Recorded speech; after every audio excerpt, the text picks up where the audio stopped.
اعوذ باللہ من الشیطان الرجیم بسم اللہ الرحمن الرحیم۔ حضرت عبداللہ بن عمر رضی اللہ تعالیٰ عنہ بیان کرتے ہیں کہ میں نے نبی کریم صلی اللہ علیہ وآلہ وسلم کو دیکھا جب دوران سفر چلنے کی جلدی ہوتی تو مغرب کو مؤخر کر دیتے، یہاں تک کہ اسے عشاء کے ساتھ ملا کر پڑھتے۔ سالم کہتے ہیں کہ حضرت ابن عمر رضی اللہ تعالیٰ عنہ بھی ایسا ہی کیا کرتے تھے، جب انہیں جلدی ہوتی تو مغرب کی اقامت کہتے اور 3 رکعت پڑھ لیتے، پھر تھوڑی دیر رک جاتے اور عشاء کی تکبیر کہتے اور 2 رکعت پڑھ لیتے۔ حضرت انس بن مالک رضی اللہ تعالیٰ عنہ بیان کرتے ہیں کہ رسول اللہ صلی اللہ علیہ وآلہ وسلم جب سورج ڈھلنے سے پہلے سفر شروع کرتے تو ظہر کی نماز کو عصر کے وقت تک مؤخر کرتے، پھر سواری سے اتر کر ان دونوں کو ایک ساتھ ملا کر پڑھتے۔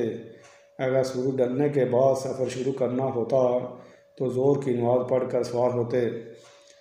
ام المومنین سیدہ عائشہ صدیقہ رضی اللہ تعالی عنہا سے روایت ہے کہ رسول اللہ صلی اللہ علیہ وآلہ وسلم سفر میں ظہر کو مؤخر فرماتے اور عصر کو اور مغرب کو مؤخر کرتے اور عشاء کو مقدوم کرتے۔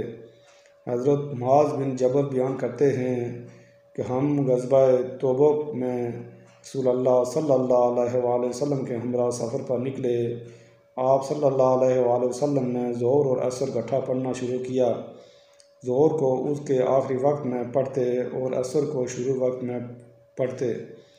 حضرت انس رضی اللہ تعالیٰ عنہ بیان کرتے ہیں کہ رسول اللہ صلی اللہ علیہ وآلہ وسلم سفر میں جلدی کے وقت ظہر کو مؤخر کرتے، عصر کو اول وقت تک، پھر دونوں کو اکٹھا پڑھتے اور مغرب کو مؤخر کرتے شفیع غالب ہونے کے قریب تک، پھر مغرب پڑھنے کے بعد عشاء پڑھتے۔ حضرت ابن عباس رضی اللہ تعالیٰ عنہ سے روایت ہے کہ میں نے نبی کریم صلی اللہ علیہ وآلہ وسلم کے ساتھ مدینہ طیبہ میں 8 رکعت اکٹھی اور 7 رکعت اکٹھی پڑھی ہیں۔ آپ ظہر کو مؤخر اور عصر کو مقدوم اور مغرب کو مؤخر اور عشاء کو جلدی پڑھتے تھے۔ حضرت عبداللہ بن عباس رضی اللہ تعالیٰ عنہ سے روایت ہے کہ رسول اللہ صلی اللہ علیہ وآلہ وسلم نے فرمایا، جس شخص نے بلا غرض 2 نمازوں کو جمع کیا تو وہ کبیرہ گناہوں کے ایک دروازے میں داخل ہو گیا۔ اللہ اکبر۔